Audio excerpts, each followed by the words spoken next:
Welcome everyone to the 2021 Advocate Aurora Health Tech Venture Challenge. My name is Stephen Collins. I'm the CEO of Matter.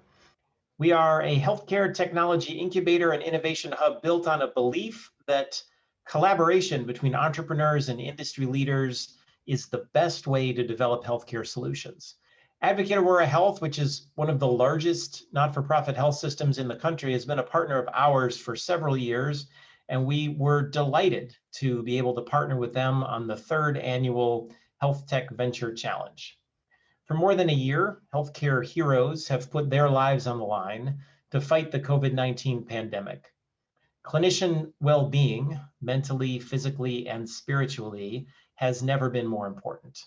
So Advocate Aurora and Matter teamed up to find and help develop novel solutions to improve clinician well-being, including solutions that can help to build a culture of well-being within the organization that enables clinicians to feel supported and shows that the organization is committed to their overall health and well-being.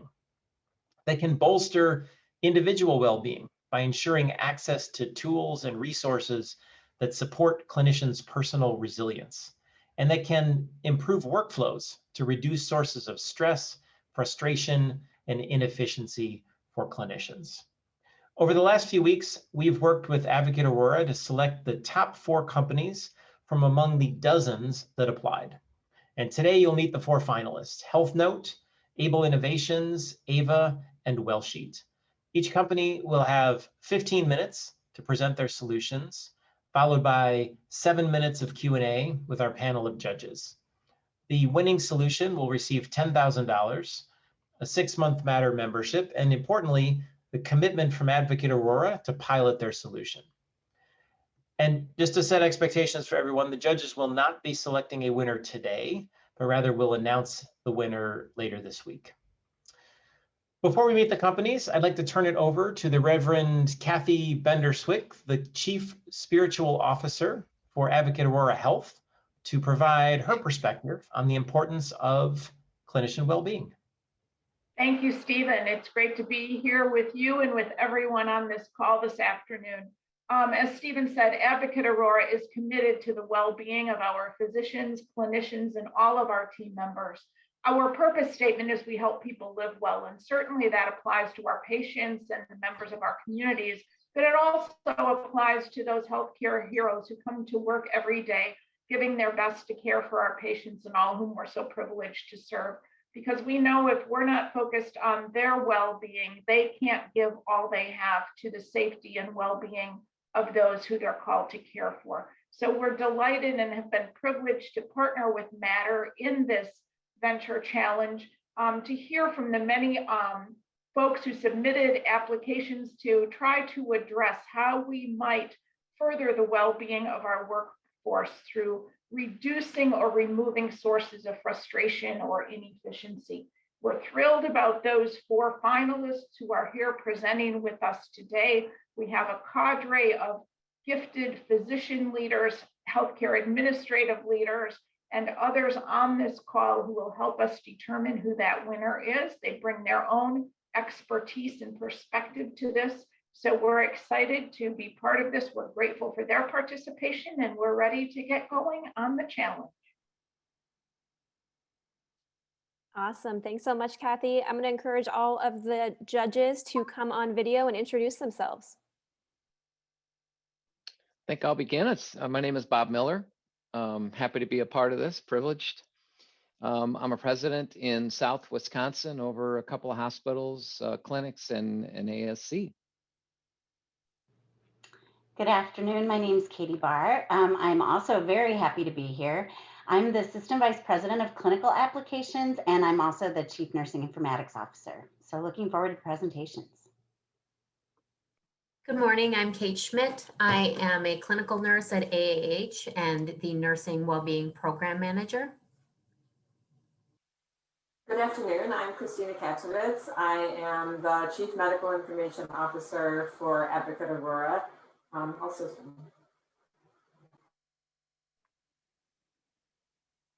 Hi everyone, I'm Mila Felder. I'm the emergency medicine physician and the vice chair of the department. I also chair our system physician and APC well-being committee. Wonderful. Thank you all so much for being here. We are delighted to get started with the pitches. So we are going to ask Health Note and Josh to get ready to share his slides. Thank you. Well, good afternoon, everyone. Thanks so much for having us here. My name is Dr. Joshua Reicher. I'm the CEO and co-founder of Health Note. For background, I was a practicing internal medicine physician, and I absolutely loved seeing patients.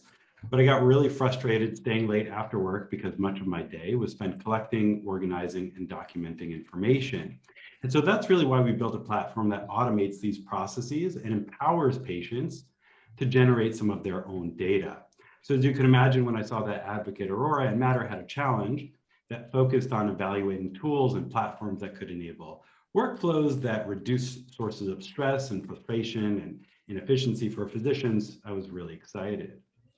So we'll review some of the problems that Health Note addresses, go over what Health Note does, show you some results and feedback from our customers, and then we'll get into a live interactive demo, which I know some of the panelists have already started testing.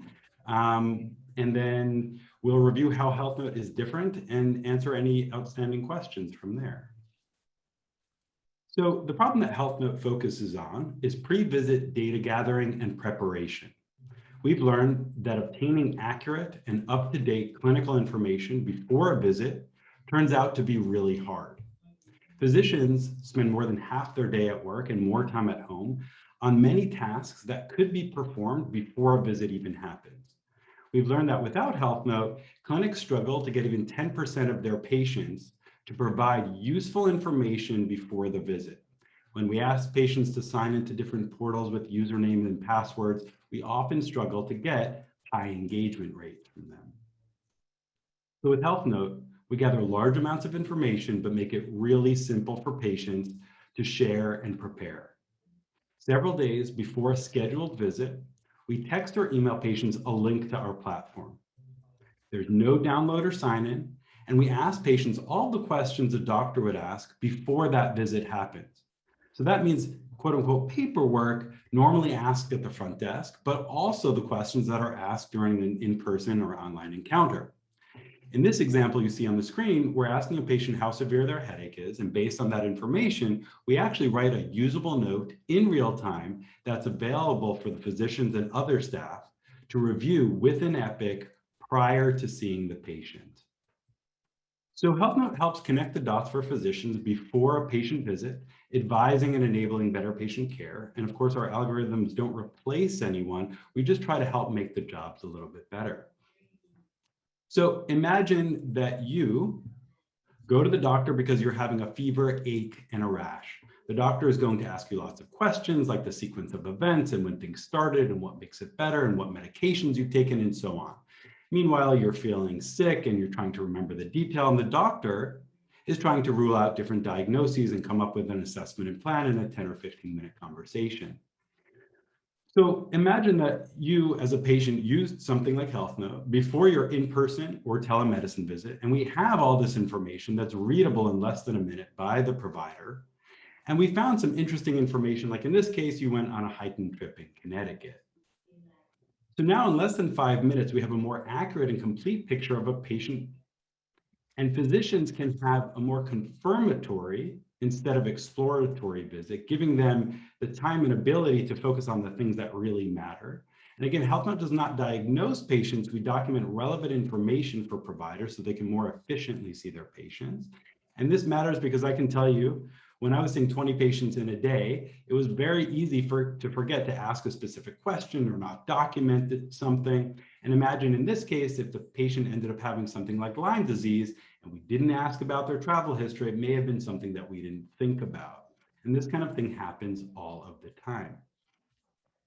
So overall, we're seeing fantastic results. Our customers have been telling other customers about us, and we've been expanding in their networks. We have relatively simple integrations. And we've learned that for an institution to do a fraction of what we do, even building MyChart questionnaires, ends up costing far more and is extremely difficult to support and update past the go live. So we've been expanding quickly because we're delivering results. More than 8 out of 10 patients complete their health note at home compared to the usual 1 or 2. And we found that physicians and staff that use health note have significantly more time to focus on things that really impact patient care instead of just basic data entry. And so don't take our word for it. You can see what others are saying on some of the EMR app stores. I'll highlight just a few items just so folks can see. I know this is probably pretty small on your screen, but people are saying things like providers are happy that the information flows directly into the chart for easy review, and that HealthNote has drastically improved clinic flow and efficiency. Wait times are down and more patients can be seen. And so we recently launched on the Epic App Orchard, a new development, something Epic calls a turbocharger, allows Epic customers to quote unquote download and import specific build packages so that the technical lift on the hospital or institution end is much lower. And we can come back to the details of EMR integration after we go through a demo. So I'm going to stop here for just a moment. And I know that I've sent a demo over to some folks. And so I'm going to move here and hopefully you all can still see this. And so I've sent a demo to 5 folks who are on the call, 5 of the panelists. That look like Mila, Christina, and Kathy, you've already finished it, so appreciate that. I'll set the stage for everyone who's listening and who's not getting a demo just so they understand, and I'll show everyone what this sort of looks like. So imagine that you are a patient at Advocate Aurora. You've scheduled an appointment, whether online or on the phone. HealthNote reads from Epic. It knows that, for example, Christina, you're coming in for a visit, let's say on Friday at 2 p.m. We send you a text message, which you did receive. We ask you a series of questions and we'll show you what that looks like. And then you answer them and it creates a note. So for example, Mila, you filled out a questionnaire for a child, and it essentially documented all of this information. Of course, this will show up in Epic. This is all sort of a demo, so you can just see what this looks like. And you can see here, Christina, you filled out one for an OB-GYN. And so, of course, this is all fake information, but you all filled all of this out, and you can see the allergies and medications and past medical history, the immunizations, everything comes into a note. Now, how does that look in Epic? We can get into those details later, but you can see how extensive this note is, so that when you walk into the room, I have all of this information already ready at my fingertips. And so I'm just using you, Christina, as an example. You can see how extremely extensive this information is here. Kathy, I'll pull yours up as well. You filled out an example for an orthopedic office, talking about the pain in your left-sided hand or finger. And so you can just see how extensive these notes are. They're all configurable and customizable per specialty or subspecialty. And it really asks all the questions that the provider would ask. And if it didn't ask a certain question, we can add those in. Jim, I'll just show yours as well. Talking about a cardiology visit. You came in and wanted to ask about atrial fibrillation, and it starts to ask questions about that and go through a full review of systems, et cetera, as well. So I can definitely come back to this during the questions, and if anyone wants to review this, I just wanted to show everyone what that sort of looks like really quick.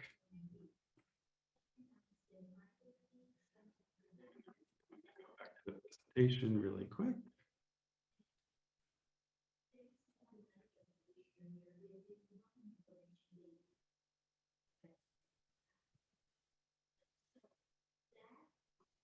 I can share my screen again, I'm sorry.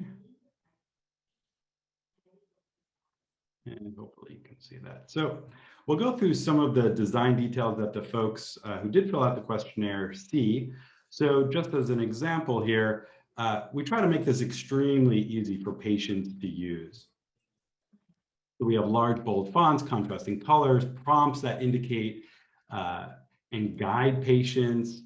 So they only see one question at a time. And our team has visited and observed patients at clinics around the country. And I was one of those people who did that as well. My background's in geriatrics, so we wanted this to be extremely easy for patients to use. So here's just a few examples of what we're talking about when we're asking about medications. There are arrows and prompts, so it's really, really simple for patients to use. I know a lot of folks ask us, well, how do you get so many patients to fill this out? And I say the number one thing is we make it really easy for them to access. And then things like this, whether entering a height or weight or entering medications or signing your name, we just make it really simple. And then, of course, everything that the patient types in then ends up creating a note, and all that information ends up showing up within the note within Epic. How that looks, where that looks, et cetera, we can get into the details during Q&A. And so I think I'll stop there, see if there are any questions, and happy to go into, I know we had some questions earlier about ROI, how is HealthNote different, any example use cases. So I think I'll stop there and open it up to the panelists, and happy to go into any sort of questions or items that the folks would like to highlight or discuss. Awesome. Thanks so much, Josh. I encourage all the panelists to come on video and use this time to ask questions. Josh, this is Bob Miller. Just on in this presentation, you mentioned 40% less check-in staff as part of sort of the metrics that you've realized over time with this product. How does that manifest in terms of reduction in cost associated with the program and any movement of functions that previously were done by these check-in staff to other folks in the practices? Yeah, that's a great question. So one, of course, it depends on the size of the clinic, where we're talking about. So if we're talking about a 2-doctor office, are you going to change very much? No. If you have a 20 or 40 doctor office, that's where you see the real savings, because there's usually a lot larger sort of check-in staff and things like that. Now, of course, it also depends on the functions that those staff are playing. So right now, what we've seen is sometimes staff are helping gather this information, manually typing this information in. And it really depends on how you deploy our product. Sometimes some folks want to focus only clinical. Sometimes they say, hey, actually, we want you to check everything from past medical history, social history, even the patient's address and phone number and all that kind of stuff.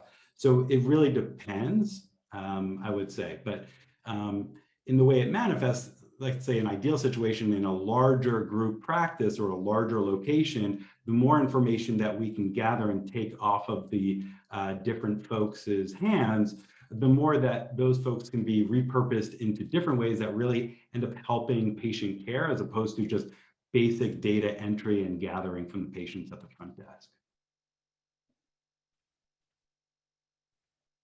Hopefully that answers the question. That's great. Thank you. Mila Felder, I have a question based on what you sent me, which thank you very much. It was really productive to look at pediatric screening questions. As the questions come up and I see when you get them back, it's quite an extensive list. Are any outliers red flagged so that they're not missed? Do you have any triggers for the red flags? Yeah, that's a great question. So one, we can, if you want us to build them in. So for example, I happen to have sent you a well child checkup 12 months. Based on appointment type or based on age, we can send out different sets of clinical algorithms or pathways.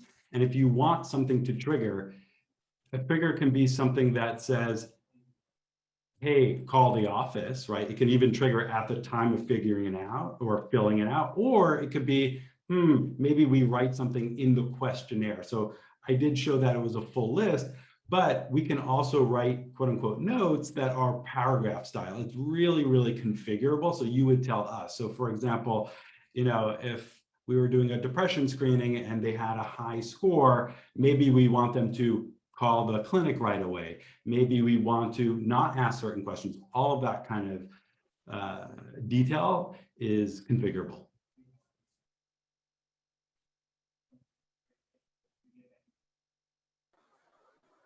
Hi, Josh, Christina Katzowitz. I have a couple questions for you. And regarding that last comment, the configurability. So based on your experience, how much work has been put in and how much customization have you seen your customers require? Yeah, so that's a great question. So I'd say our guardrails are typically around specialty and subspecialty. Some folks will say, can every doctor write their own note?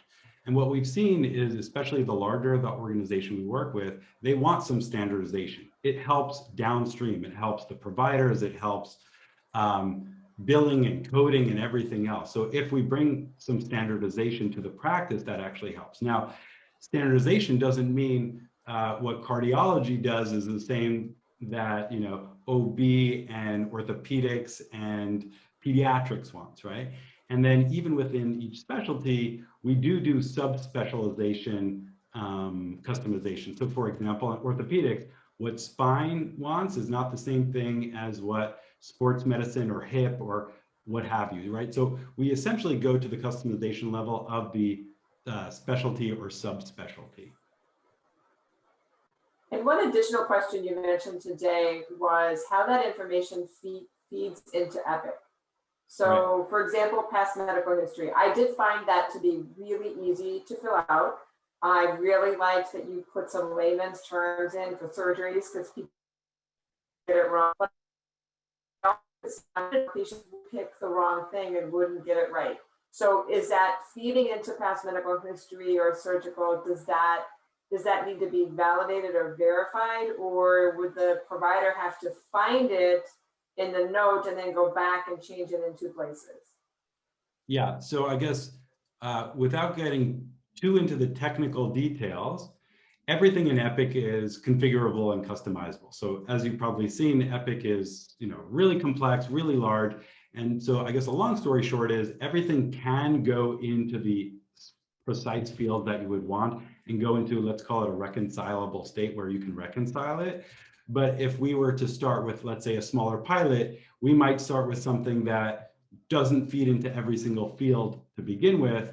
And then you say, oh, I love this. I want it to all go into all the right fields. And that's just a larger technical lift on the technical team. But from a functionality standpoint, yes, it's possible to actually put this information to where it actually belongs. And so again, without getting into too much detail, we can put the information into a progress note that is unsigned, but then it's also possible to put information into, for example, flow sheets and things like that, where that can then flow into a document as well. So for example, when you use your Epic dot phrases, that information can pull into the note itself. This is Katie Barr. I have an additional question. I think that was really helpful. You know, we implemented pre-charting a few years ago, and I was just wondering if there's good interaction or any interaction if a provider were to go into pre-charting and a questionnaire had been filled out. Yeah, absolutely. So the providers can see the information during the pre-charting period. So that way they can use that information during that time. So maybe it'll be helpful at this time just to give a little bit of a hint of what this might look like how does the provider even know that health note was filled out, right? That kind of thing. So this is all customizable, but I'll just show just a couple of items here.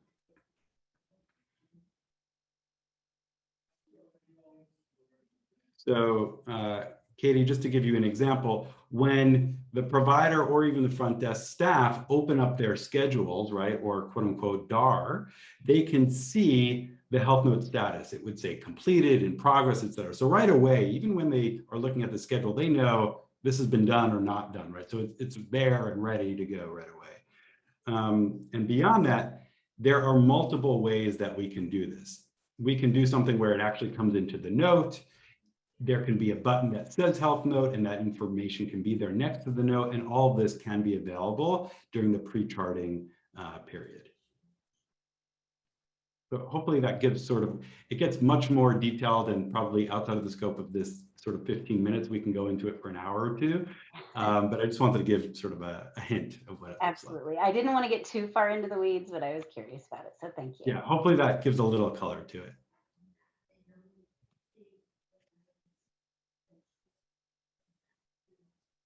Any other questions or concerns? I know one question that came up prior to this call, if no one has any questions, some folks were asking, well, how are you getting so many patients to fill this out? And I always say, part of it is technical, part of it is operational. Technical will only get you so far without operations. So if it's not part of the workflow, if it's not, you have to fill out Health Note before you come in, or when you do come in, you have to fill it out on your phone or an iPad, then you don't get high percentages of patients filling it out. Now, in the past, I think what we've seen is many organizations don't require certain things because it becomes so difficult for patients. So what we've tried to do is take down the barriers of this is difficult to do and encourage patients to do it. I've sat next to patients in clinics around the country. You know, in my head, I think about the folks when I was helping out in rural Arkansas, sitting between a 77 and a 79-year-old former farmers who didn't finish high school. This is who we built it for, right? We didn't build it for folks who are in their 20s and 30s living in New York and San Francisco. We built this for folks who maybe technology first is not their way, right? And so we wanted to enable this to be as easy as possible. We'll never get 100% of folks to be able to do this, but we wanted this to be really, really simple. So just so everybody understands, like those are the folks we had in mind as we were building this.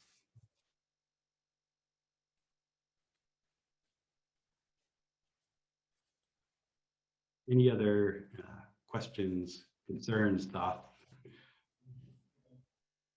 Josh, how sophisticated is the autocorrect? You know, like you've got folks, as you just described, that, you know, may struggle with the technology a little bit and they're inputting data and they're not getting it, you know, correct. And it's difficult to decipher. How does the software work in that scenario? That's a great question. So one of the things we've really tried to do is have as little typing as possible. So if you went through the demo, basically almost everything is you tap it. So that way you can't make that mistake. Because I was watching patients, and if you ask a 80-year-old patient to fill out so many things, I mean, if they're typing one letter at a time, that's just not going to work if we want to gather large amounts of information efficiently.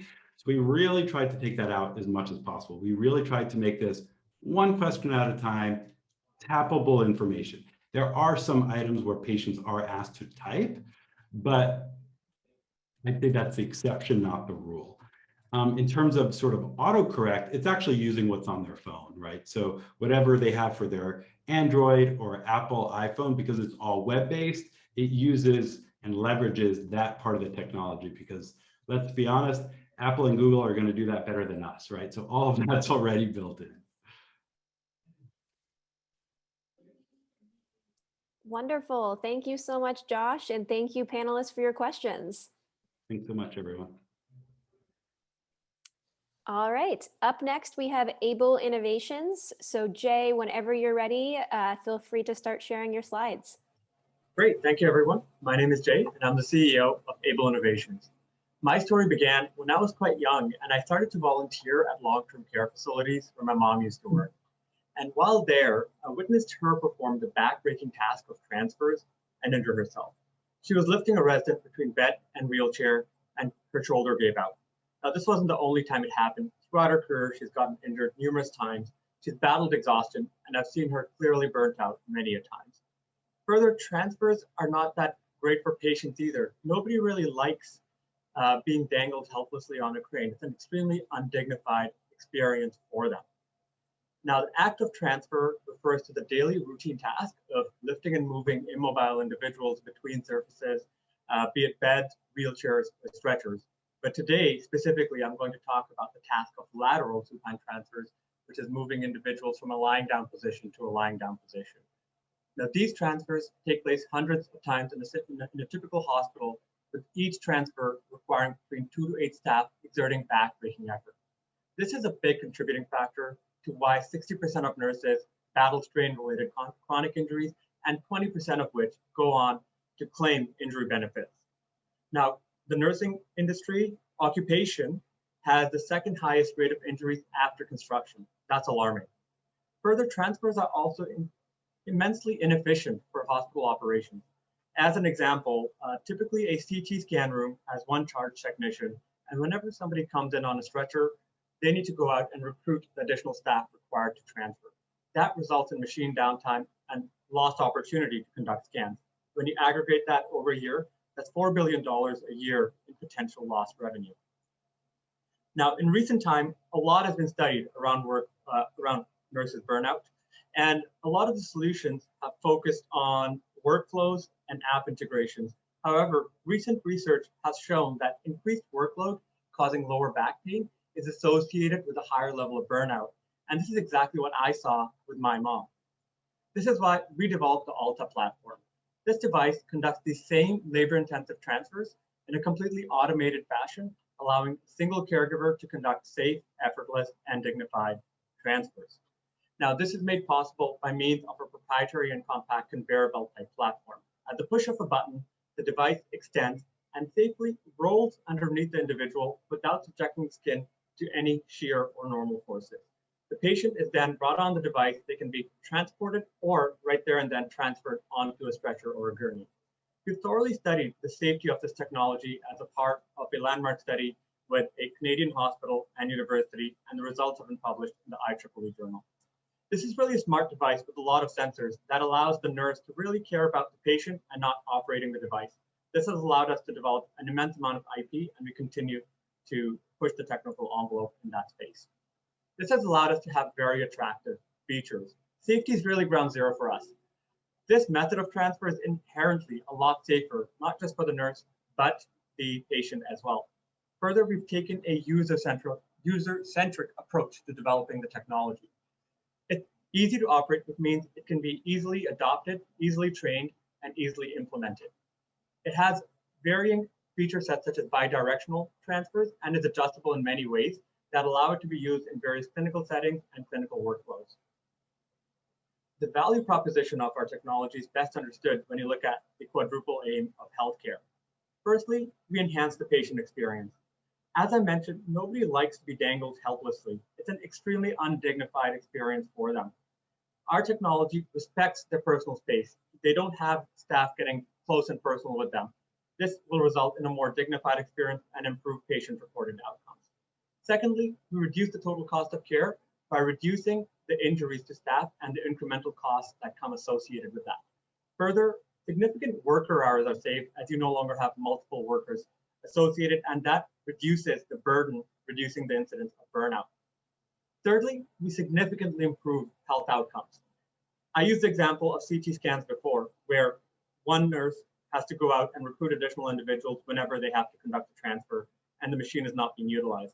With the Alta, you can now utilize that machine, and that results in more scans per hour or more scans per year. In fact, over $500,000 in additional revenue through that boosted throughput. Now you no longer require multiple staff come in close proximity to conduct a transfer, which results in fewer touch points and a reduction in the risk of infectious disease spread. Lastly, and most importantly, we are here to enhance the clinician experience. By eliminating these highly repetitive and strenuous tasks, we reduce the burden, and burden has been closely linked with burnout. Stephen Ganza is a staff nurse at a hospital. He's been injured numerous times, and he's also a nursing professor. About the Alta, what he had to say was, your work life is going to be better. Your opinion of the company you work for is going to be better. The care you deliver to your patients is going to be better. Happier, healthier nurses, when nurses are really the backbone of your healthcare system. Now, in recent times, we've seen a rapid increase in the market opportunity for lateral transfers.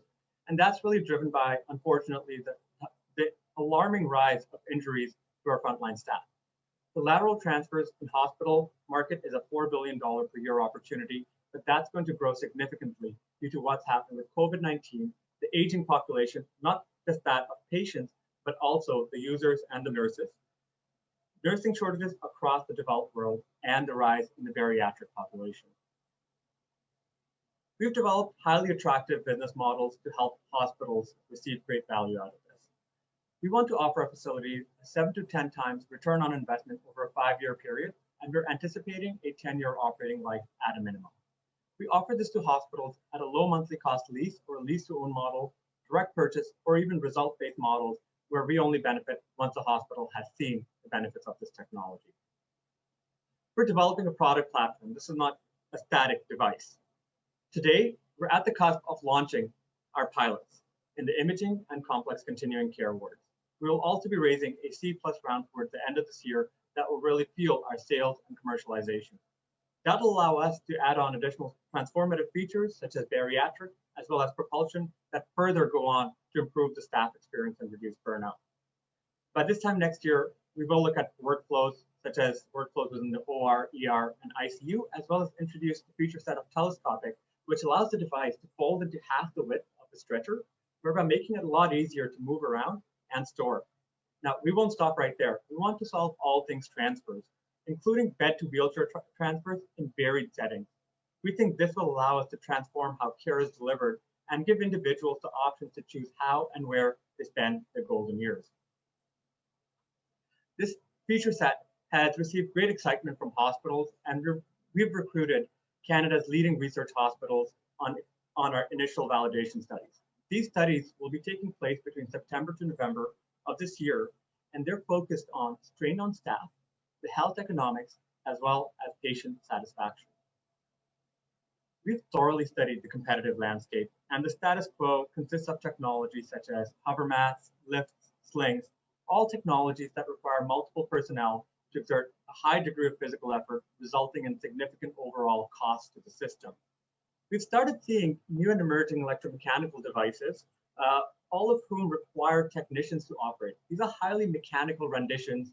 They're not smart whatsoever. Many times they're fixed to the ground. They're really not amenable to a fast-paced environment that a nurse needs to make split-second decisions and needs a device to be readily available. This is where the Alta platform is in a league of its own. We've really taken a human-centric design approach. And a nuanced way to explain the difference is there were MP3 players before iPods. And the reason the iPods took over the market and grew it is they transformed how that piece of technology interacted with its users. And that's what we want to do with the Alta platform and our frontline staff. In order to make this vision a reality, we have an excellent leadership team. Myself and my CTO, Phil, are experienced entrepreneurs. Our whole career has been dedicated towards working on technology for good. We started off in the robotic solar space, and this is what we are doing today.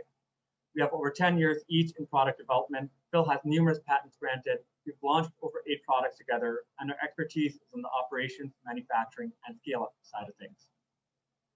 We have an excellent team. We have 16 full-time employees, and our advisory board is highly involved. Dr. Gaurav Puri is the chief of ER at a well-known Canadian hospital.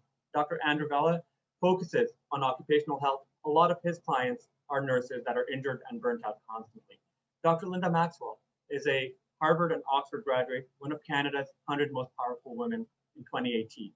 Other advisors include sales executives from Philips Healthcare and UC Berkeley, and we're helped by the best of the best in accelerators such as Matter.Health right here. We've had excellent momentum as of late. We've secured pilots in hospitals. We've won national recognition for our technology.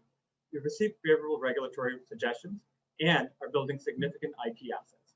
All of this has led to a good vote of confidence from the Canadian government, who's also invested heavily in our venture. We founded the venture with our frontline staff in mind, and Advocate has shown that you really care about the predicament of your nurses through this competition. In a discovery call we had with Dr. Syed Ali, who's the CMO of the medical center in Bay Area, he said that Advocate Aurora leads the way by valuing our clinicians and patients. New technology plays a crucial role in achieving positive outcomes. We know what you did with Epic. You have a propensity for identifying key high potential technologies and scaling them up properly, and we think we can be the next one. The Alta offers a fresh new approach at addressing staff burnout. Together, with Advocate Aurora, we could partner on a landmark initiative that would identify the needs and focus areas where we could deliver the greatest amount of impact.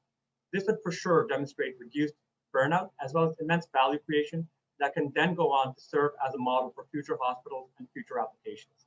Most importantly, we wish to value with Advocate Aurora as you truly and deeply value the impact technology can have on the lives of staff and patients. Thank you for your time, and I'd be happy to take any questions at this point. Wonderful, great job, Jay. So I encourage all of the judges to turn on their video and ask questions.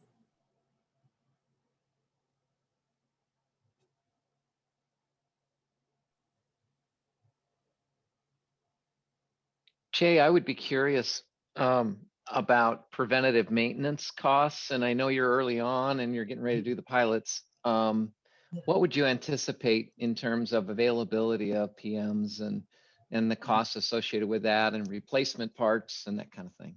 Yeah, I'll speak to it because my specialization before this, I was in the solar industry, but I was on the operations and maintenance side of things.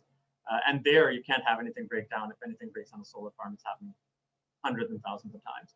So one thing that we've really focused on is high reliability, because that's just the regime we come from. It's you know, we have to design products that wouldn't break down for 25 years or you would lose money.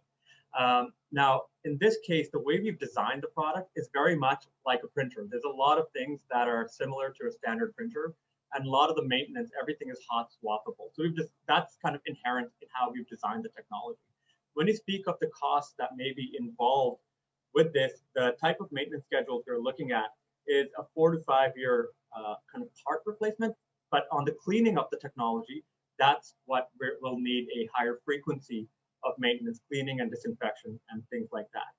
I'll let my CTO Phil speak a bit more to kind of costs associated with the maintenance side.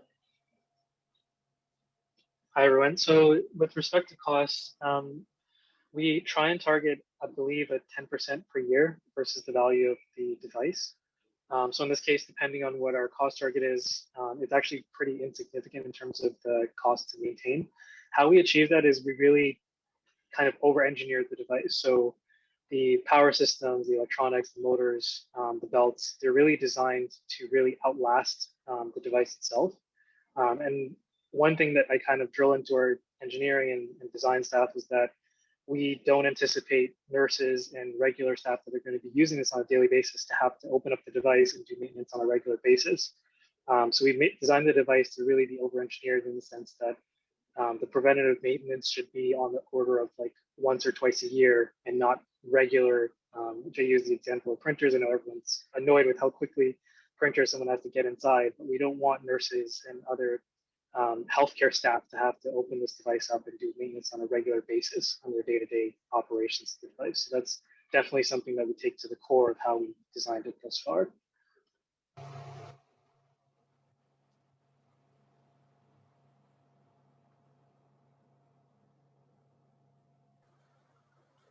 Hi, Jay, it's Christina.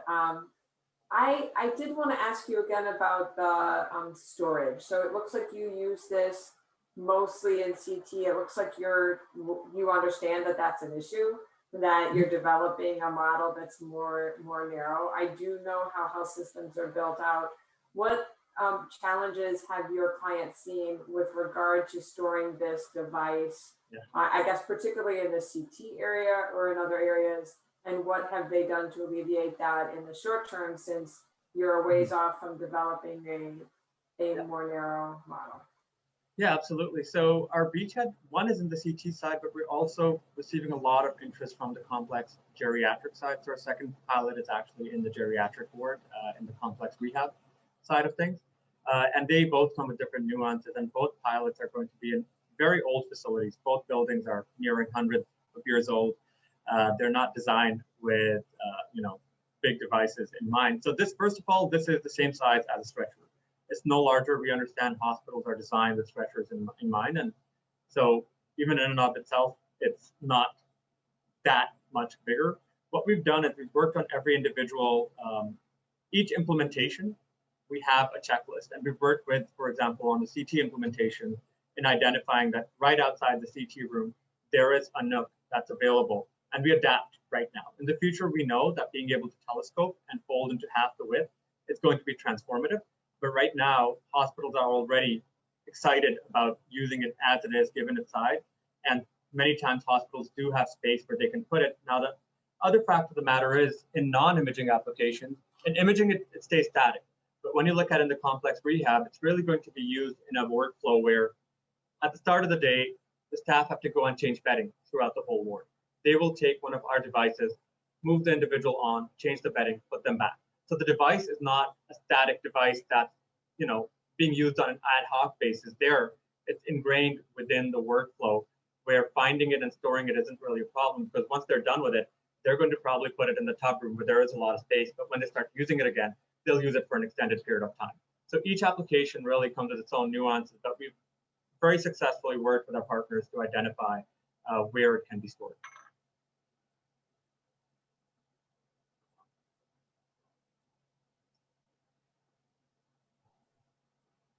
And Jade, how much time is involved in training the EVS staff around cleaning it and so on, so that infection prevention standards are met and that kind of thing?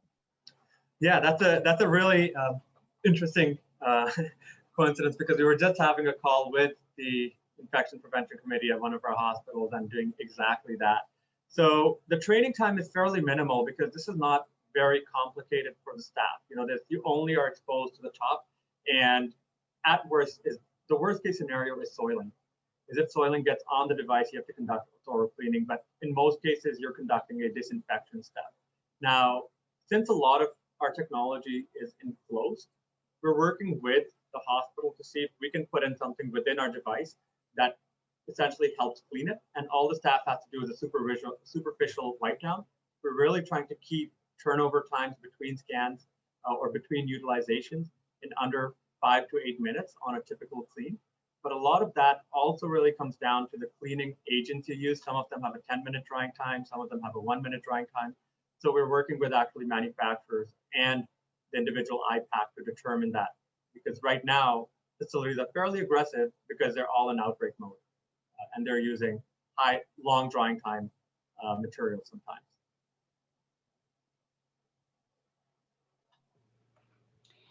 What is the total time from when you start a transfer until you complete the transfer?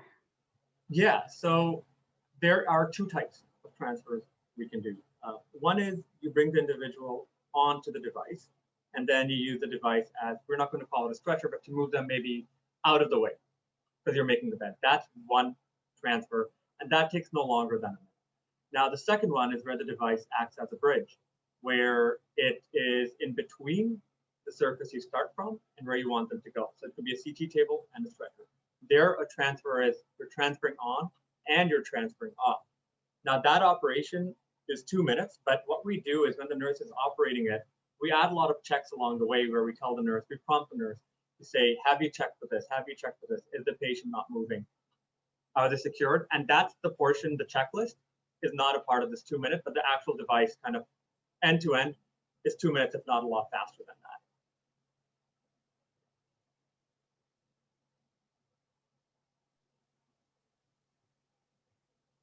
Jay, maybe I missed it, but are there the applications, does it have MRI compatibility, or is that being looked at?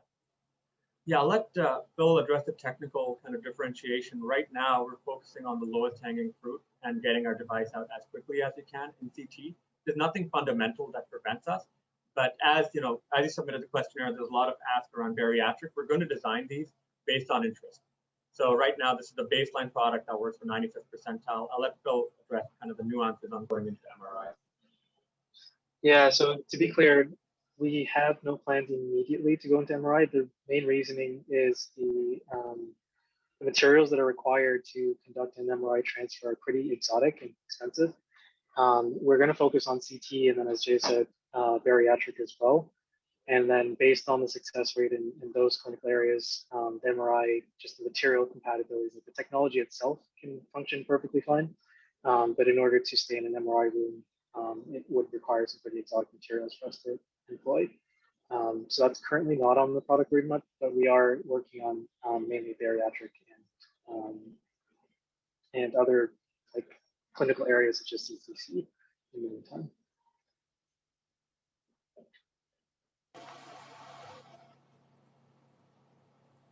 We have time for one more question from the panelists.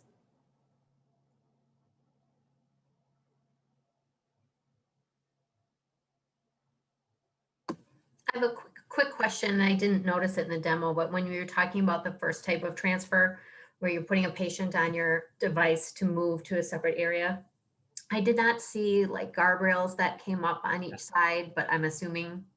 Oh yeah. I want to assume. Yeah, no, you're absolutely correct. So it's very much like a striker stretcher where we have the guardrails coming up. It was just for the video shoot and purposes of not adding too much, but it's very much like a standard stretcher. Even the brakes are exactly the same, but we don't like to call it a stretcher because it's not there to keep an individual on there for a long period of time. Okay, thank you. Wonderful job, Jay. Thank you so much. And thank you, panelists, for your questions. Thank you, everyone. Stay safe. All right, next up we have Aiva. So Stam, whenever you're ready, you can go ahead and share your slides. Great. Hello, everyone. First of all, I want to say how excited we are to be here. It's also exciting to be presenting along these other great technologies. I'm learning so much as we go through. I'm joined today by Schmidt, our founder and CEO, as well as Dr. Beth Brooks, our clinical innovation advisor. And I was just going to ask them to do a quick intro, maybe starting with Beth and then finishing with Schmidt. Beth, do you mind introducing yourself? Hi, yes, I'm in the car, so I apologize if there's any background information. But hi, my name is Dr. Beth Brooks, and I'm the registered nurse on the team here at Aiva Health. And I just really quick want to share how I met the team. I'm mentoring at the incubator, the technology incubator Matter in Chicago, of course, and part of the program today. And as soon as I met the team at Aiva, I just knew immediately that it was something that nurses would love. And as luck would have it, as we've been preparing for this pitch and talking, and I write the career coaching column for Nurse Leader, which is the magazine from the American Organization of Nurse Executives. And I just happened to write about emotional resilience and what are we going to do to help our nurses recover from COVID, and what are the components of emotional resilience, and how do we help our staff build up that resilience or flex that muscle of resilience. And many of the things, whether it's, taking care of myself physically and how do I have time to, stop and think, you're going to see today how how the technology will triage the request to the right level of provider, which then allows that nurse to have some time to think, because we know, anywhere between 30 or 40% of the time that nurses are doing their work, they're interrupted, and then that cognitive load is very risky for patients. It can potentially lead to an error, but then it also just leads to that fatigue of this nurse constantly being interrupted and having to rethink where they were in the process. So it's sort of interesting how all these pieces are coming together today in our presentation. So thank you for indulging my little sidebar about resilience and how we're going to recover from COVID, because certainly it's a topic I've heard at many different nursing meetings in the last probably the last 3 months or so. So thank you, Stan. Sorry, I digressed a little. No worries. Thank you, Beth. Sumi, can you introduce yourself, please? Yeah, absolutely, Stan. Good afternoon, everyone. My name is Sumit Bhatti. I'm the founder and CEO here at Aiva, and again, really appreciate you all taking the time. Prior to founding Aiva, I was the co-founder and CTO of a company called Tiger Text, which is one of the leaders in secure messaging. And I saw really an opportunity. I thought we were doing a great job of connecting providers, doctors, nurses, transport, all different sorts of folks inside of, I'll say, the back office side of health systems. But there was an opportunity to connect to the patients. And so with Aiva, the idea was really, can we leverage a voice assistant to help the patients and providers communicate with each other, and as Beth alluded to, make sure the right folks are getting the right requests. And so wanted to share just as an overview, we've had an opportunity to work with some world-class health systems across the country, and hoping to be able to partner with Advocate Aurora as well. And along that journey, we've had some amazing investors join us in both Amazon and Google and Techstars and others. And we've partnered with a lot of different, we know that health systems have invested millions and sometimes billions of dollars in technology. And Aiva is really there to integrate with all of those components. And Stan, I think we'll talk a little bit more about that. So I'll turn it back to you, Stan. Thank you. Great. Thank you, Schmidt.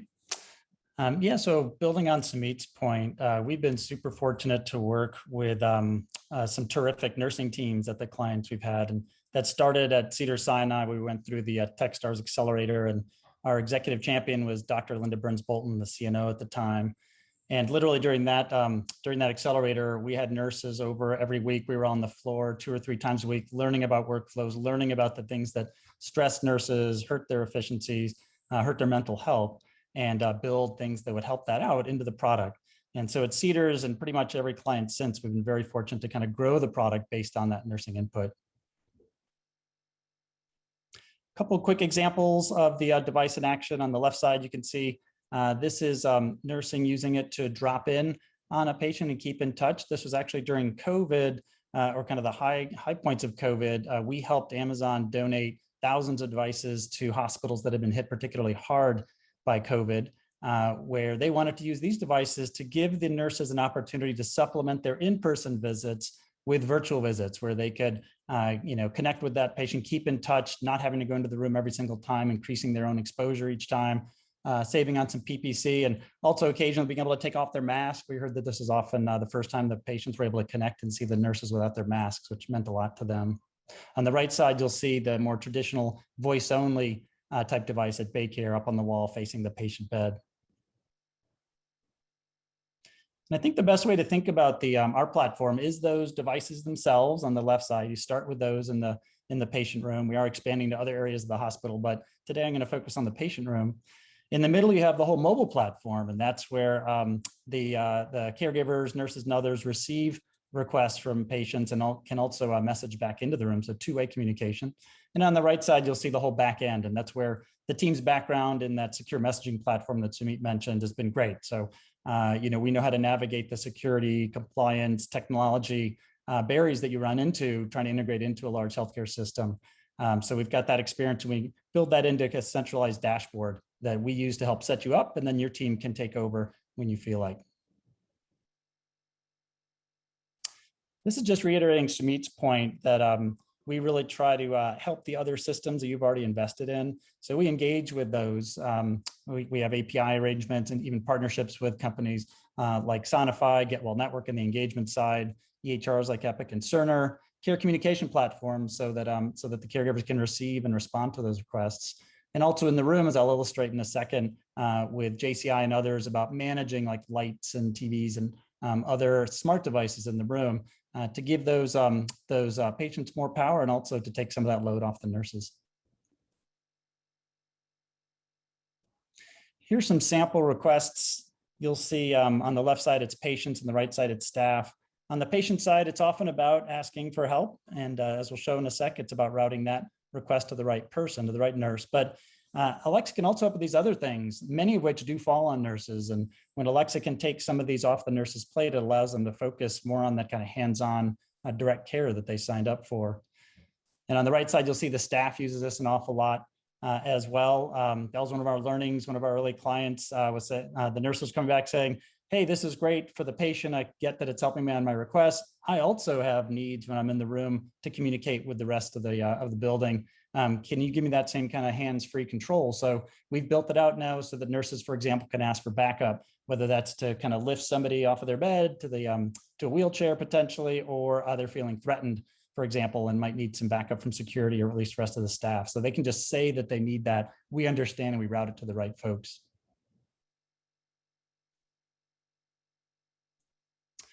So we have a couple of slides here, and I'm not going to go deep into these, but I'd like to point out what we do with our typical deployment is work closely with the team on the patient experience, clinical side, nursing side to identify what are the pain points that we can focus on. We have a platform that has a lot of different skills, and what we tend to do is tailor the initial launches, the initial features to those needs that are most paramount at that particular client. So on the patient side, it's often about communications or responsiveness. Clinician side, it's distractions, as Dr. Brooks was referring, nurse burnout.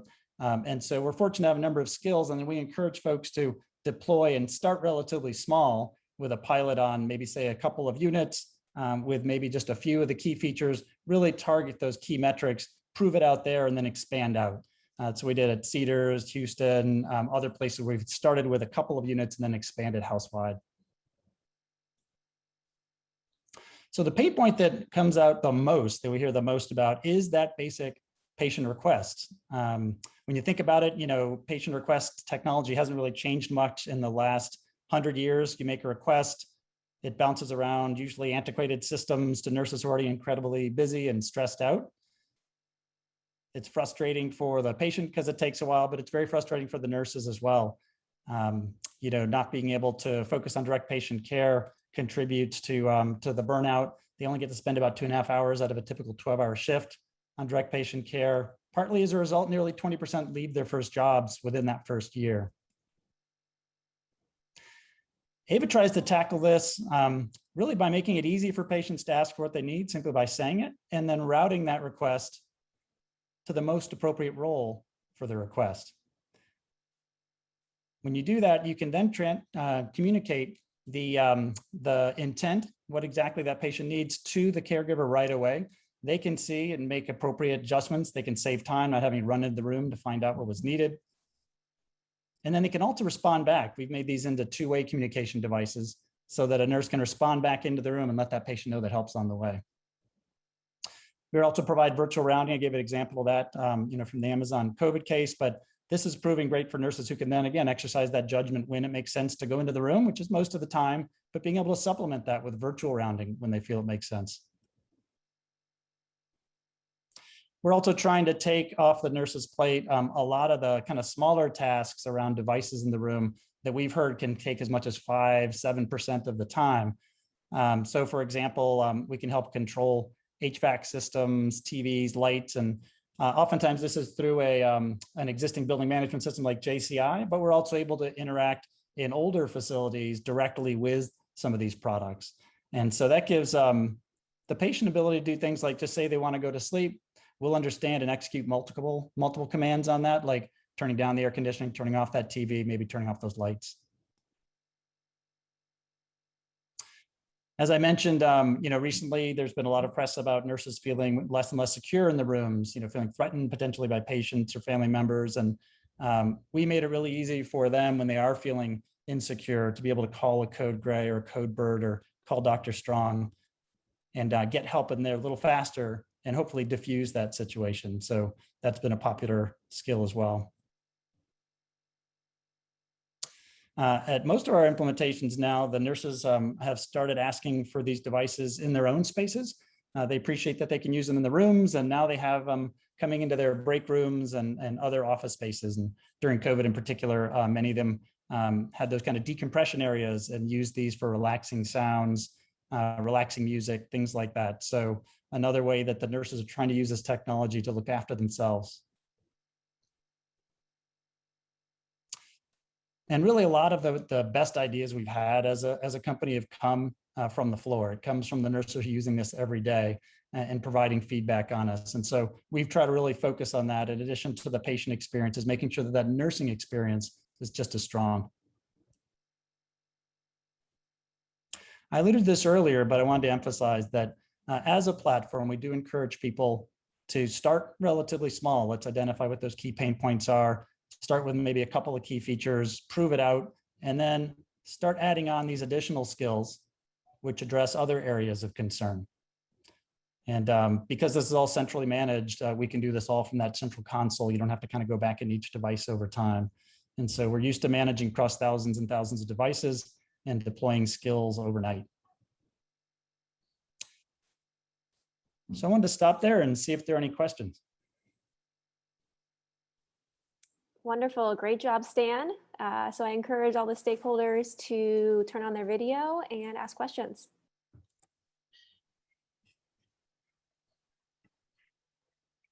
Thanks, Dan. A question I have. In your presentation, it showed that Cedars-Sinai said they have this in some rooms. How do you help them determine what rooms they go in or what patients go in the rooms that have this device to make the most of reducing inefficiency and so on? Yeah, it's a great question. So today they're house-wide, but at the beginning, and I think that's what that video was from, we did encourage them to think about what were the areas, what were a couple of the units where they could really focus on some particular pain point. And we started in med surg and GI. And one of the things they were really trying to focus on was that patient experience, in particular in med surg. And so we started there, and they chose to do the entire unit at that time. They felt like they wanted to take a little longer to roll out to some of the more specialized units. And so once we had proved it out in GI and med surg, that's when they started expanding out.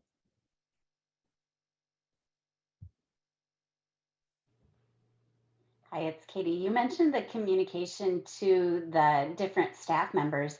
Is this dependent on having a smartphone with app capability in the hands of everyone that would be communicated with? Yeah, there's a few different ways that we can communicate out. The most typical is what you just described, which is the staff members have typically an iPhone, but we also are compatible with Android, and they receive that either on our Care Team mobile app, which is kind of that management system, or we integrate in with the others like Vocera, Tiger Text, the others. We also are running through increasingly through the nurse call, like through Rowland. And so in that case, it just follows the exact same path as a request coming from the pillow speaker. But we can also allow communication by phone calls too.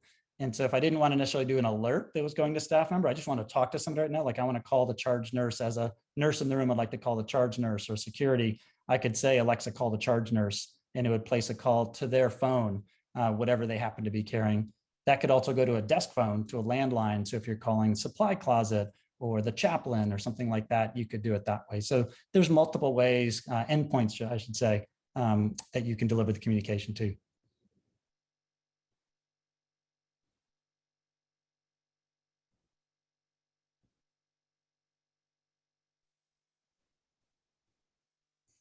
I think I asked this before, but could you go a little deeper on the retrofitting in older facilities that may not have as much functionality with the smart technology? Yeah, I think, Simeon, I know you've been doing a bunch of these. Do you want to take that? Otherwise, I can start off. Yeah, absolutely, Sam. So Bob, in general, there's really very little infrastructure that's required. I would say the key requirement is Wi-Fi capability into any place that the devices will be deployed.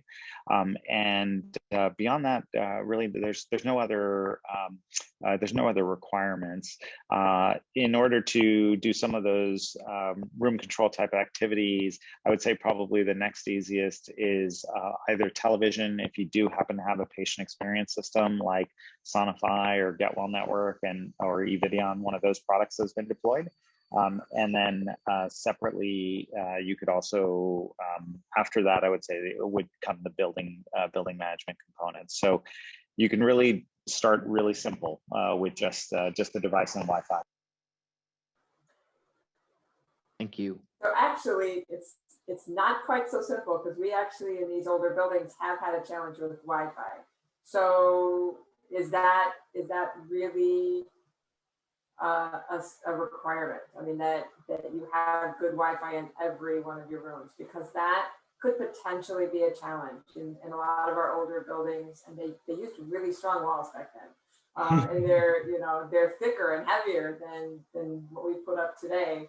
And I've seen I deal predominantly with physicians. I know that they have complained bitterly when they're going through the hospitals and they lose their Wi-Fi access. So I guess a little more on the dependence on that functionality would be helpful for the group.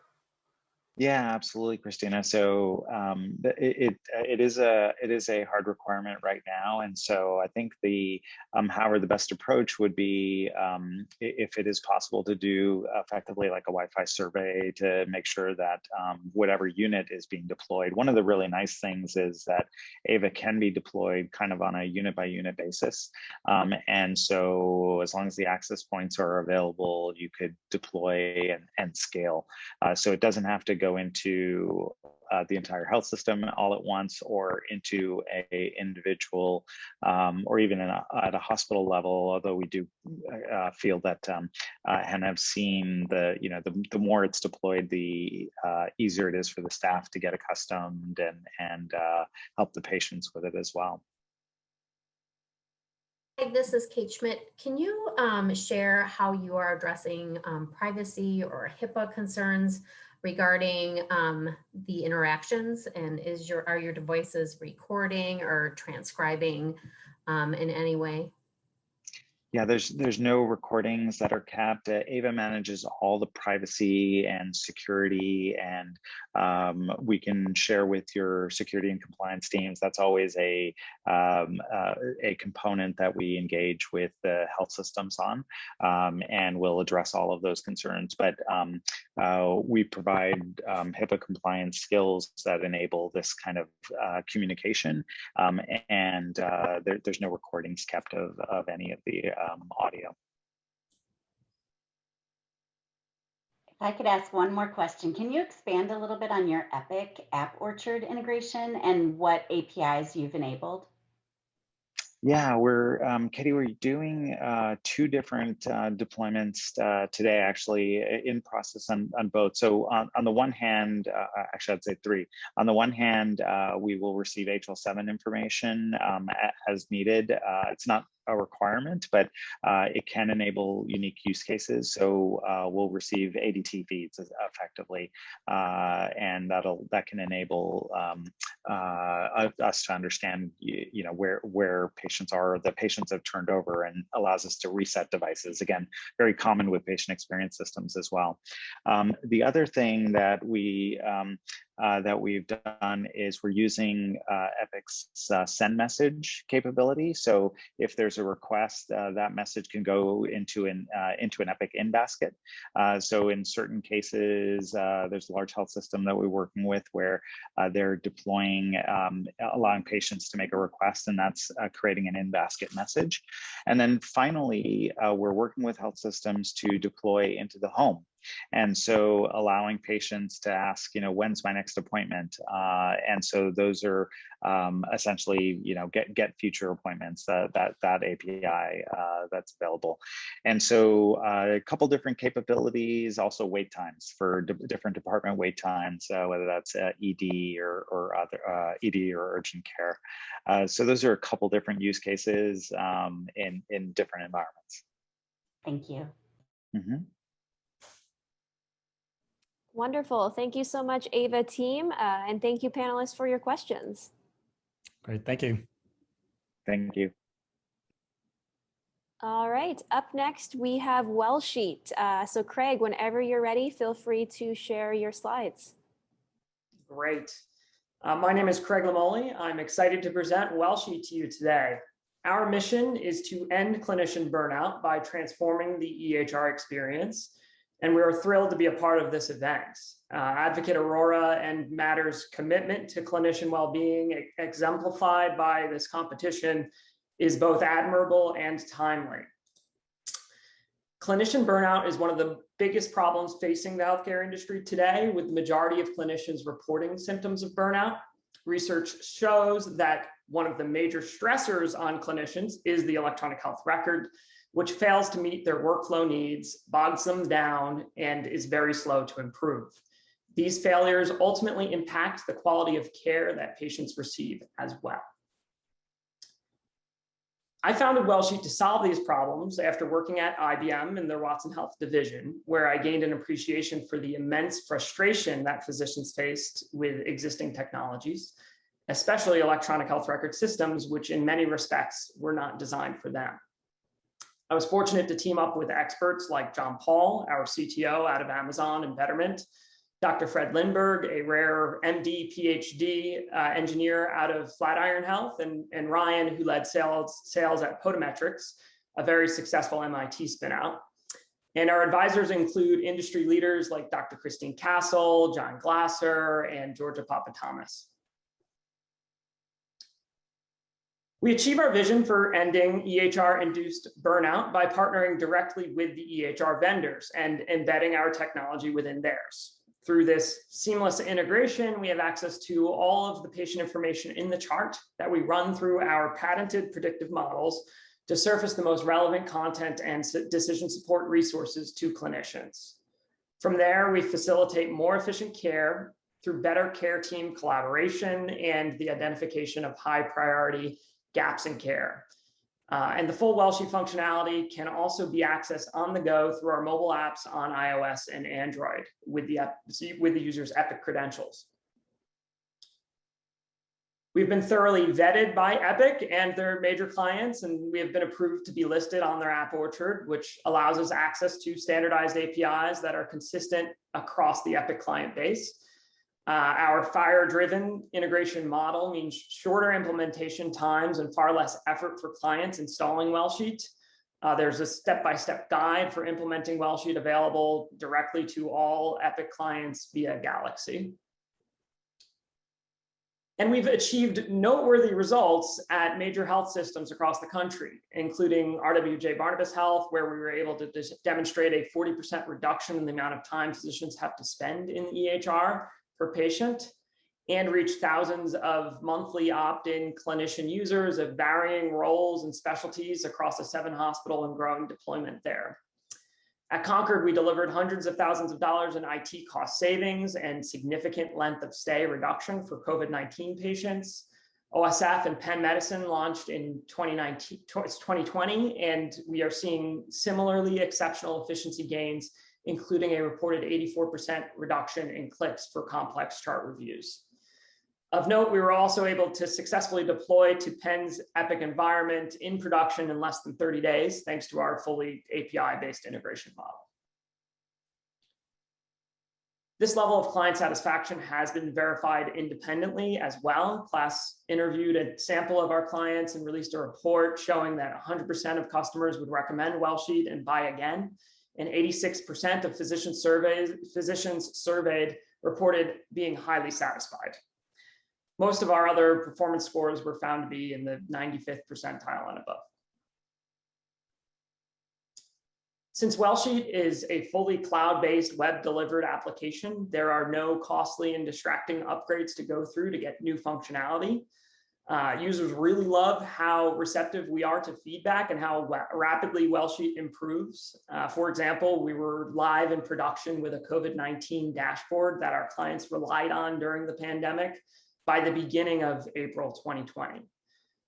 Wellsheet can also be used to unify data from across multiple source systems into a single view.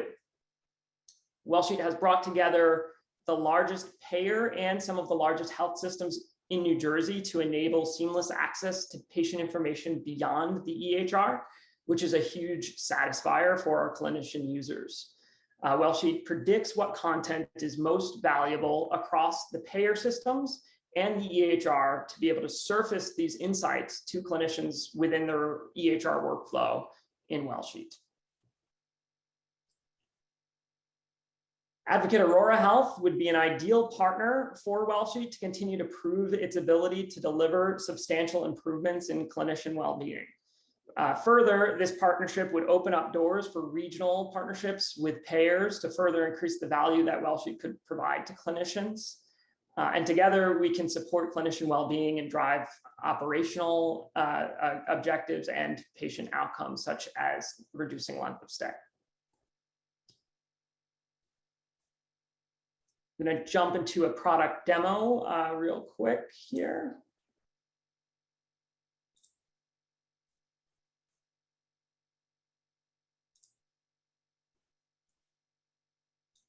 Is that coming through?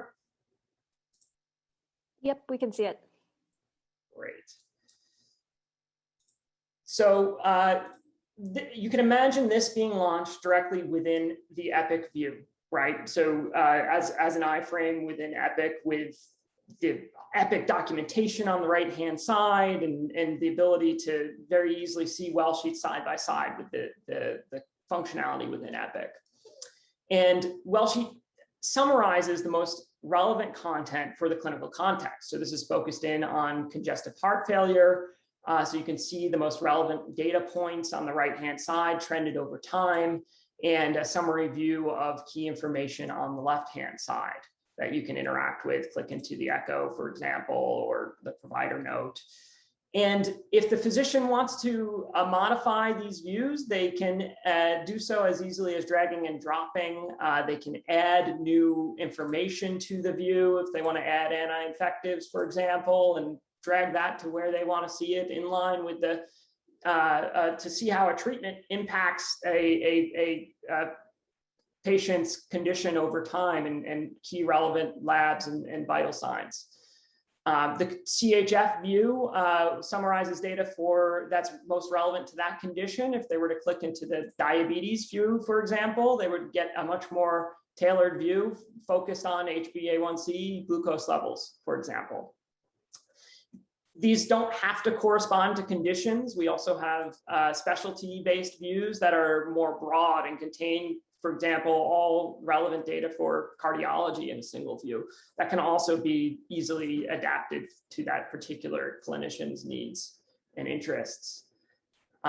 We also show medications by class, and in a list view, relevant lab results, and fishbone format, which is a crowd pleaser for many physicians, and documents that can be searched through and opened up directly in Wellsheet. And all of this functionality is also available on mobile. So if I reduce the size of the screen, you can see the same set of functionality available here that the physician can work through. And if the physician uses Wellsheet on the inpatient side, they can also handle their handoff in Wellsheet. So you can see here a list of patients. This synchronizes with Epic. The lists in Epic, so you can get the set of patients that you're covering and really be able to track their status and collaborate across the care team to move that patient safely towards discharge.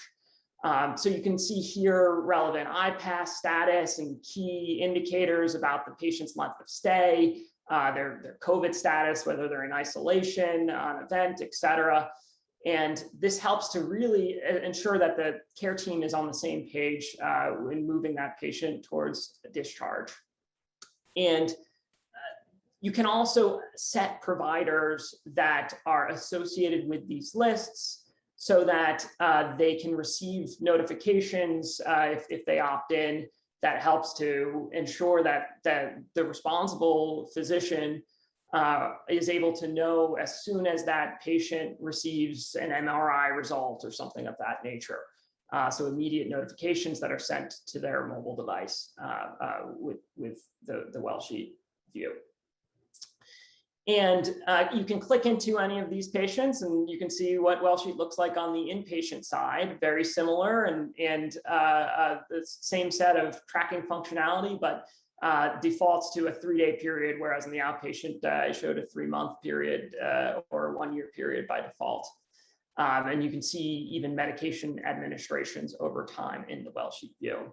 You can also see where Wellsheet is able to bring in data from external sources. So if I were to click that button, it would import that data to be able to be shown into the Wellsheet view in real time. Risk calculators are pre-populated, and you can actually copy these results directly into your note as well. So you can fill out if anything's missing to be able to get the readout.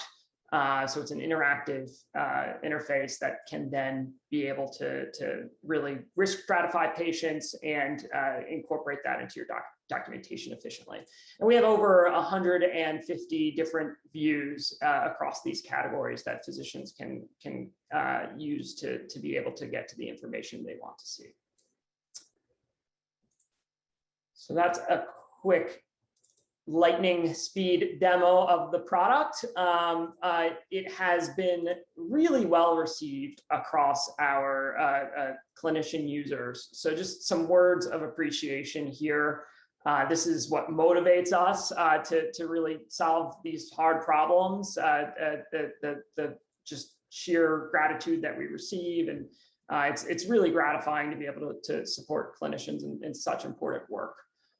So really looking forward to continuing to partner with organizations and hopefully Advocate Aurora Health to be able to focus on solving clinician well-being challenges and support clinicians in their day-to-day. With that, I would love to take any questions. I've listed out some frequently asked questions and answers here that you can read through as we chat, but happy to take questions from the group. Wonderful. Great job, Craig. So I encourage all the stakeholders to turn on their video and ask questions.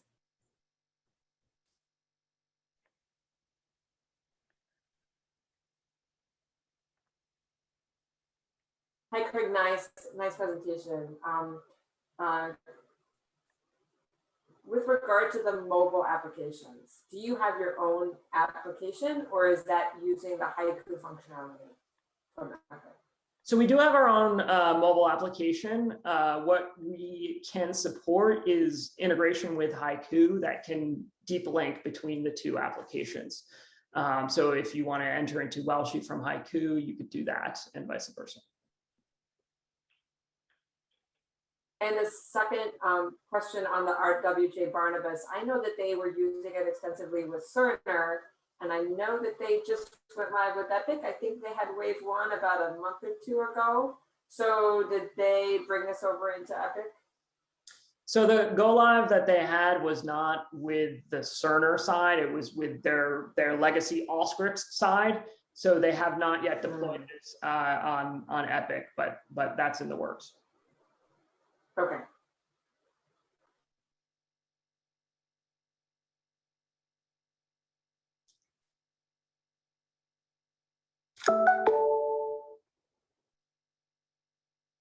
Obviously, other health systems like OSF and Penn Medicine are live with Wellsheet in their Epic environments and in use by physicians and clinicians there.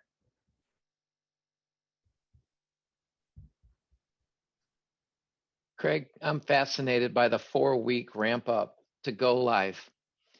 That's astounding. So, you know, how is that accomplished, and what kind of support do you build in at the elbow to really make that happen? Yeah, absolutely. So the reason that's possible is because we don't do any HL7 interface build. It's entirely the standard APIs that exist in the App Orchard. And Epic has actually done a very good job of making those consistent from one client to the next. So it becomes very plug and play. There's a few weeks of mapping effort that we do with Epic. And obviously pay them not an insignificant amount to make sure that we have their support during that process. But it allows for a really rapid implementation timeline. And in terms of support, we are it's a very intuitive product. We always provide comprehensive trainings to any users that are being onboarded during that initial implementation. They take 30 minutes or less because it's a product that physicians can really intuit very easily. But we also like to be on site, engage with clinicians, provide them that at the elbow support, have our customer success teams and be embedded. We also like to do train the trainer models where we engage with the operational folks at the hospitals and sites that we deploy to be able to be very informed on Wellsheet and keep apprised with the updates and share those with clinicians.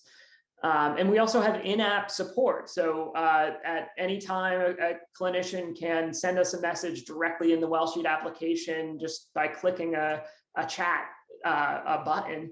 And we get that message. If it's during business hours, we are responding usually within a matter of less than 5 minutes. which is really instantaneous feedback. And we can also, if the user logs out and logs back in, any new responses will show right there in the app. So this is something that kind of goes above and beyond what they're used to in terms of support, and they really appreciate. In terms of the 4-week implementation, your demo showed a very robust clinical picture with lots of data. Is that the scope of the 4-week, or is the 4-week implementation a little smaller scope? That is the scope of the 4-week. So it is really plugging into a wide variety of APIs, but they are all standard APIs. So there's no custom interface build. It's really the effort is just configuring the Epic environment to have that Wellsheet button in place, and then the data side is something that the Epic and Wellsheet teams address. Does Wellsheet, sorry, follow-up question. Does Wellsheet store any of the information, or are these strictly API calls for display? So we cache temporarily the information just to make sure that it's a very snappy experience for providers. So we do not want users to have to wait for the data, right? So we'll cache just for the duration of the patient's visit, approximately, to be able to really ensure that as soon as the user clicks that Wellsheet button, they can get that view of that information. Thank you.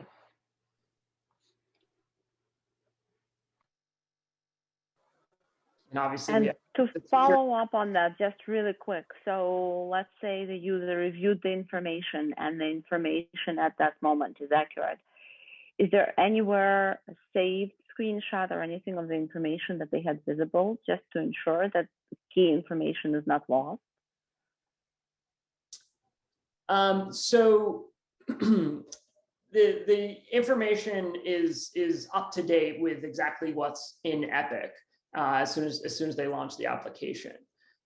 So we will pull any updates fresh real time so that the user has the exact representation of what is in Epic.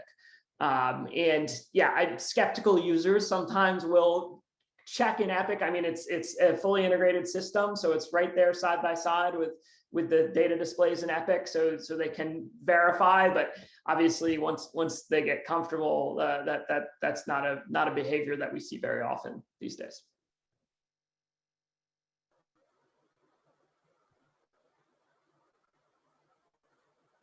Craig, just one more follow-up question. So from what I could see of the way it functions, you essentially can make this available to everyone, right? I mean, once you turn it on for, all the users. Do you have any data on how many people choose to use this functional view as opposed to sticking with Epic's content view? It's a great question. So we absolutely can activate it for everyone. There's no additional effort to do that. But oftentimes what we'll do in an initial pilot trial is to identify a set of users and restrict access to just that group. And that's something that Wellsheet can even do on our side and say, just X number of users have access to the application, and the rest get redirected to a landing page just to be informed about what Wellsheet is. So that helps to, in the beginning, really evaluate the product before, a wide scale enterprise deployment.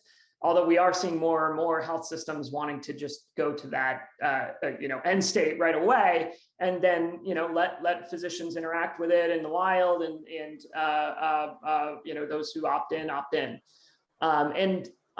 In that case, it is a very popular product, I would say, especially with the medical specialties and generalists, so cardiology, pulmonology, endocrinology, and those types of specialties are kind of bread and butter. The hospitalists, especially with the handoff and resident user groups, very highly, high levels of use. Practically every resident across RWJ Barnabas Health, for example, uses this, and same thing on the hospitalist side, for handoff. So those are often groups that we start with. However, we've seen significant adoption of users in surgical specialties, OBGYN, and increasingly nursing and care management as well, for helping to understand where patients are in their care plan, and ensuring that they get the care they need in a timely manner.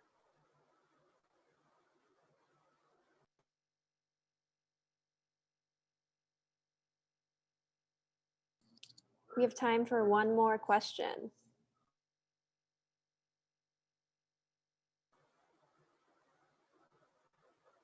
I'll just ask a confirmatory. It sounds like that's available for inpatient, ED, ambulatory, nursing, physicians. So it has functionality that would apply to all those areas, correct? That's right. That's right. Here, I'll just share. I thought that question might come up. So this is kind of a breakdown of across different settings, how it works.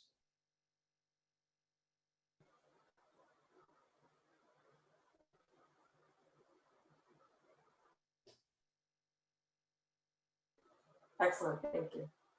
Thank you. Awesome. Wonderful job, Craig. And panelists, thank you so much for your questions. Thank you all.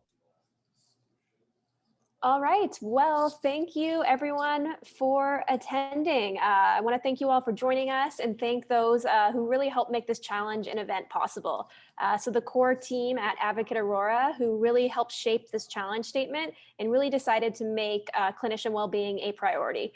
So Kate Brady, Kathy Benderschwick, Julie Rabinowitz, and Carrie Gruber, thank you for all your time and commitment to reducing the burden on your staff. And to our panel of judges, Kathy Benderschwick, Kate Schmidt, Bob Miller, Dr. Mila Felder, Dr. Christina Katzovitz, and Katie Barr. Thank you for your time, not only today, but in the weeks leading up to this event, and for your wonderful questions. And to our four finalists, so Health Note, Able Innovations, Aiva, and Wellsheet. Wonderful job today. Thank you for the time and commitment you put into this challenge. We're so grateful for your drive and passion to help those who help us. As Stephen and Kathy mentioned, clinician well-being has never been more important. The Advocate Aurora team is going to spend the next few days deliberating on which finalists will be awarded the prize. Again, that's $10,000, a 6-month Matter membership, and the commitment from Advocate Aurora to pilot their solution. So be on the lookout for an announcement later this week with the winner. And again, thank you all so much for joining us today.